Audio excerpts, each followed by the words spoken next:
A reading from the book of the prophet Jeremiah.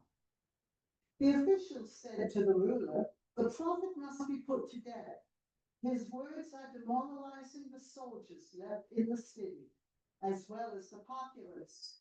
He is seeking not what is best for them, but what is worse."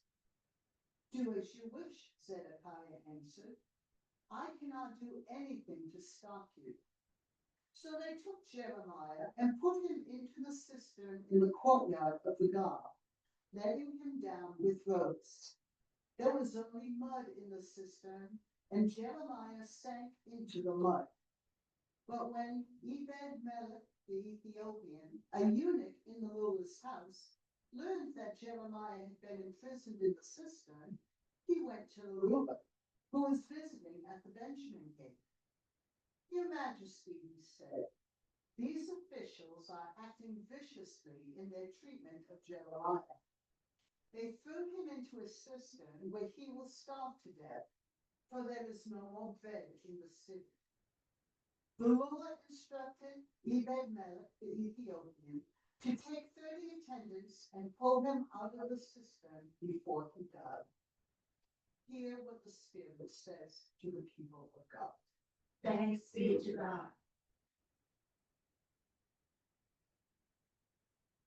Yahweh, come to my aid. Yahweh, come to my aid. I waited and waited for you, Yahweh.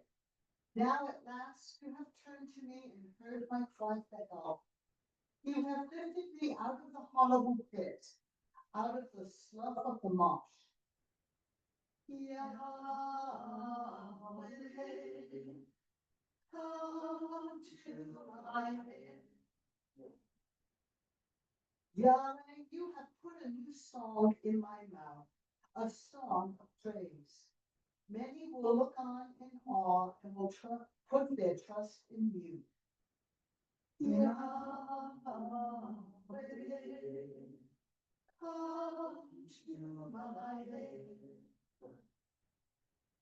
Happy those who put their trust in Yahweh and do not side with the rebels who stray after false gods. Joy and gladness for all who seek you, to all who love your saving power. Yahweh, come to my aid.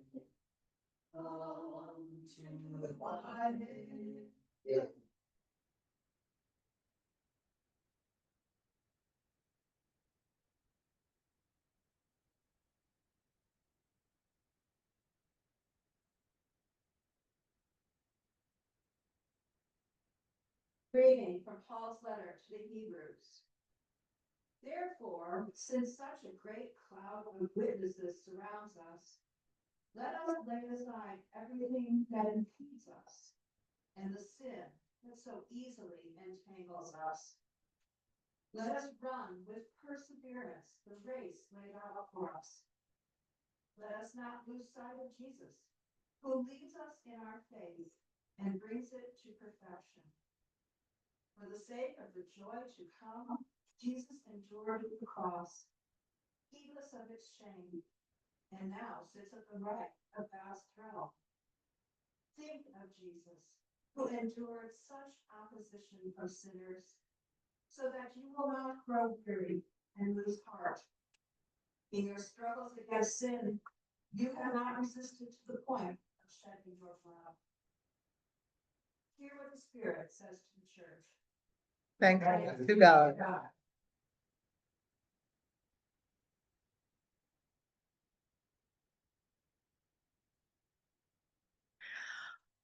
Alleluia, alleluia, alleluia, alleluia, alleluia, alleluia, alleluia,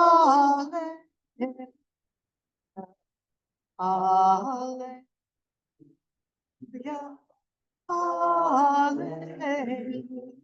Hallelujah. My sheep know my voice. I know them and they follow me. Hallelujah. Hallelujah. Hallelujah. Hallelujah.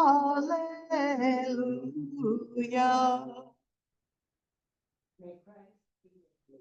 And also with you. A reading from the Good News according to Luke. Glory to you, O Christ. Jesus said to the disciples, I have come to light a fire on the earth. How I wish the blaze were ignited already. There is a baptism I must still receive, and how great is my distress until it is accomplished. Do you think I am here to bring peace on earth? I tell you, the opposite is true. I have come to bring division. From now on, a household of 5 will be divided. 3 against 2, and 2 against 3. Father against son, son against father, mother against daughter, daughter against mother, mother-in-law against daughter-in-law, daughter-in-law against mother-in-law. The good news of Christ Jesus. Praise to you, O Christ.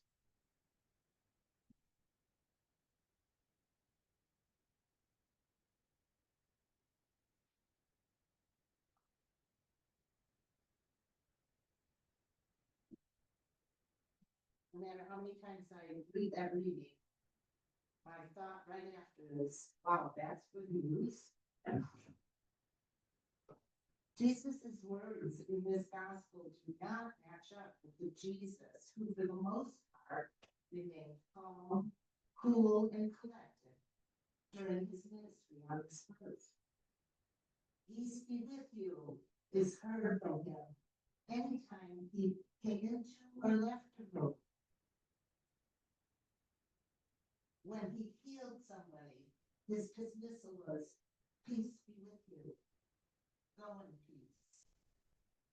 He was kind, generous, compassionate, and caring to everyone, but especially the outcasts of society.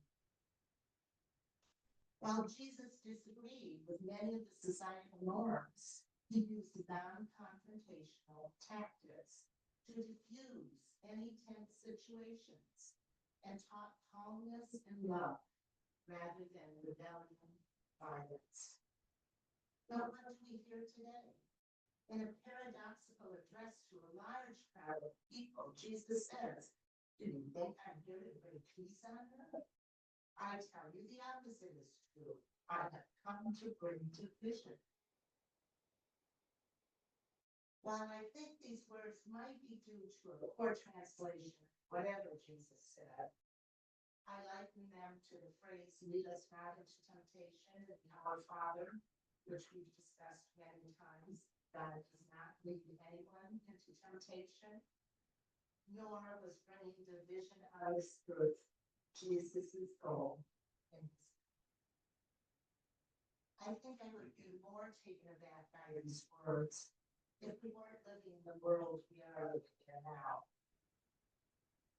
If we weren't experiencing the division that we do.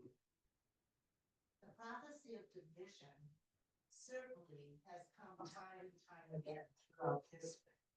And here we are again. As I have shared with you in a not too distant past, there is division in my own family.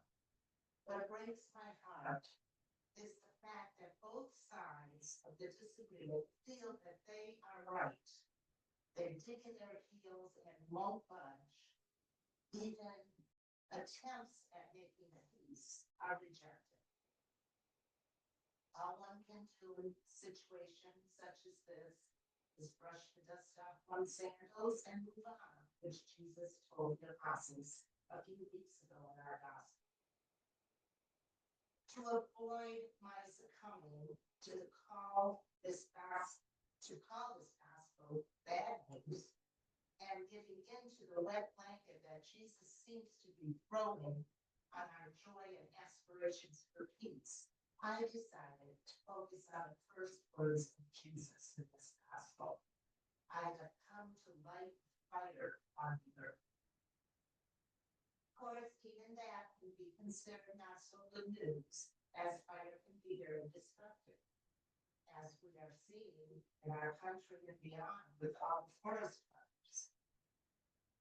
However, fire can also be a good thing.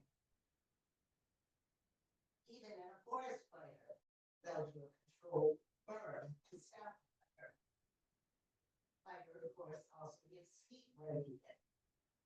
This brought me to meditate on the fire of the Holy Spirit and the star of God's light in each one of us. Much throughout history, unfortunately, the motivation and reward for doing well seems to have been wealth, fame, and power, and obviously still is. That leads people to become jealous, suspicious, and distrustful. That's where the division comes. As I thought about my own life, I asked myself, what fires me up? I'm going to make you smile when I tell you what my first thought was. Since the football season has begun, and I've watched 2 preseason games, the Seahawks, I have to admit, football fires me up. Now, I know that I could feel the excitement of cheering on our team, even alone in my own living. But my excitement for football is more than that. It is a mutual sharing of the interest in football my family that brings us all, well, mostly all, together. It is a time of sharing and mutual excitement with one another, and in my case, time for one-on-one with my son as we go to an occasional game from time to time. Even my granddaughter Lady has finally come around to football, although in a contrary way. She is a teenager after all. She decided that her most favorite team were the Dallas Cowboys, only because she knows they are at the bottom of everybody else's list. So, though I thought this was a fun thought, I thought it was pretty lame, comparing my excitement about football to Jesus' fire. So, getting a little closer to a spiritual fire, I thought of my time in divorce ministry and my positions in my social work jobs, which I consider a ministry. Those ministries, while sometimes difficult and frustrating, gave me a satisfying and contented feeling at the end of the day. I could look back on the day with pride, with the presence and assistance I gave to people. Now, the fire that Jesus brought to the earth and offers his followers is one of conversion. One so strong and eternal that it would motivate all who accepted it to spread God's message of peace and love. Our gathering here today for this liturgy, and in the many churches, mosques, temples, houses, and outdoor spaces used to connect ourselves to God, proves that many have accepted that fire. Many others, however, have not accepted it, have let it grow dim, or turned away from it to join a pseudo-Christian movement to rationalize one's hearing of Jesus' teachings under the guise of religion. The point of today's gospel, James Martin says, is not Jesus' love for division, but his recognition that his presence requires people to make the choice. Are you for him or against him? Jesus and his first followers were experiencing rejection in their ministry, especially from those in power who were not holding to his message and considering putting down weapons, living in harmony by giving to people reading and considering everyone civil. Sounds like today, doesn't it? As I'm sure most of us have learned firsthand, having peace with God and living our lives as Jesus taught often means conflict with the world. When we find ourselves in uncomfortable situations, the temptation is to set aside peace with God and embrace peace with others. We don't want to stand out like that. We don't want to be called out like that. We don't want to lose friends or have family relationships become strained or broken. But this peace too brings conflict with God. I know that God's fire burns brightly here today. It burns in your hearts. It burns among us. The fire is getting a nurturing stoking today as a result of this liturgy, as a result of us saying amen when we receive the body love of Christ, which sustains us in coming days. Let us continue to fan that flame and never allow external pressure or our mediocrity to distinguish it. We are Christ's hands and feet here on this earth. We need that flame to keep us close to God and to share God's love with everyone, not so much in words as in actions. We have so many things in our world that are creating divisions, not the least of which are the wars raging on, the inhumane treatment of immigrants or anyone of color who might be suspected of being immigrant, the lack of compassion, as compassion is now thought of as weakness, and a consistent competition to be or stay the richest, most powerful nation in the world. I think it tragedy that Jesus' presence on this earth and his teachings of peace and love result in division. But they did, and they still do. I have two requests of each of you today. First, if you don't already, and I feel like I'm talking to the choir here, plan for time to consistently relate to God in an effort to keep the flame burning. Secondly, let that flame help you stay calm, cool, and collected in tense situations so that you are not fanning the flame of destruction, but rather showing God's love within conflict. That's not easy. Let's leave this sacred space today and set the world afire with God's love